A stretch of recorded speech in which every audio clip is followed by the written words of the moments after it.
So generally speaking, when you do a startup, you need three functions. You need an inventor type person, Right. you need an operations type person, and you need a marketing and sales type person. Absolutely. In the early days, you have to do everything, all right? But as you start to build a business to prove to investors. Even when you are getting a seed capital, Yes. one person is enough. Even when you're getting a seed capital, one person may be enough just to do the proof of concept, the POC. Okay. All right? But once you do the POC and now you're ready to grow and you really want to raise more capital, then you're looking at investors who want to invest in a team. Generally what happens is it's very common that most entrepreneur teams are not complete.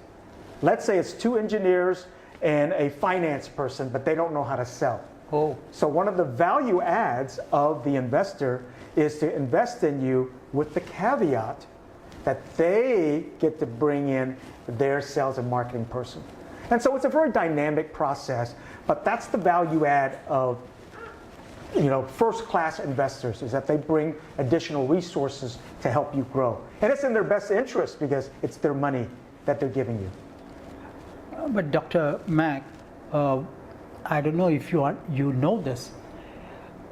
A lot of new startups simply wind up for just one reason. There is no one to look after sales. The whole idea, when the entrepreneur comes out, he would come with the idea that Yes. I'm going to get the best product in the world. That's right, that's right. Try all the tricks in the book Yes, to produce a great product. that's right. But then unless you reach the market Yes. and sell it, You're absolutely right. And so I talk to entrepreneurs all the time, and they say, oh, I'm going to hire a salesperson. And I say to them, you can't do that. It's your company, it's your product. You have to learn how to sell it. Because otherwise, your salesperson that you're going to hire, they don't have the same vision that you have in the early days. So it's up to you to set that vision. And so successful entrepreneurs have to sell, which is basically a pitch. So we're back to pitching your idea. 2 points here. One is, I'm so surprised. I should be, I feel, the deja vu, because I have actually seen a company where there is no salesperson at all, Yes. and millions have been invested, Yes. and it had to wind up. Okay. So that's, you just brought up that topic, and that's why, those memories come back. Very good. In terms of such situations, what would be the advice that you give to young students who are starting off their enterprise? Perfect. How to not make that mistake? Here's how you not make that mistake. When you're in your university or college program, build relationships, join entrepreneurship club. This is where you can find your future co-founders because you've worked with them. And so part of the conversation that I want to have with you is to encourage college students to start an entrepreneurship idea while they're still in college. And one of the reasons for that is because this is how they find if they're a finance person, this is how they find an inventor. If they're an engineer, this is how they find marketers. And so you and I both know that many people have become successful entrepreneurs because they met in college. And so that's what I would say. If you are already left college, then what do you need to do? You need to go meet people. You need to go network. The good news is in entrepreneurship, there are meetups all the time where they match people. And find those in your city and you'll be welcome. The last thing I'll say is I'm now hearing people find their partners using LinkedIn, all right? Now, I'm not promoting LinkedIn, but what I'm saying is they can use now social media to find their partners, co-founders to build a business. And so, but the best time to do this and to learn how to do that is when you're in college. Fine. The related question to that would be, when you meet students, especially in Asia, Yes. what kind of mistakes do they make, which is endemic to this particular part of the world? Right. It could be ignorance, it could be probably overconfidence, all kinds of things. Well, I actually think it's what you said earlier, which is ignoring the importance of knowing how to market and sell. All right? And so there are certain cultures where it's a very strong techie culture. And so they focus so much of their time on techie culture and forgetting World's best product. Yes, the world's best product, better mousetrap is another phrase that's been used. Oh. I think that's one. And the second one is working with people who work and think like you. And so you've got all these semiconductor engineers, and they all think and act alike. Well, guess what? Chances are they're not going to come out with anything that revolutionary because they don't have anybody who understands the market. But boy, they understand the technology and they understand the engineering behind it.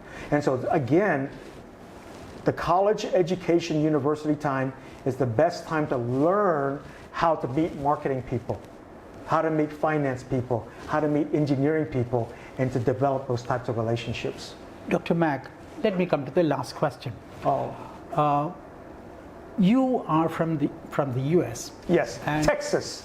Texas. Yes. Okay. Let me just clarify for your audience, we're from Texas. I'm from Texas. Fine. Now, you're also originally, your grandparents might be from Hong Kong. Hong Kong, yes. In terms of government policies and bureaucracy, Yes. what's the difference that you find in where people can go in for entrepreneurship? Okay, The difference in the world in Southeast Asia yes. and in US. Very good, very good. So if you Google economic freedom rankings, all right, believe it or not, Hong Kong has traditionally been number one for economic freedom rankings.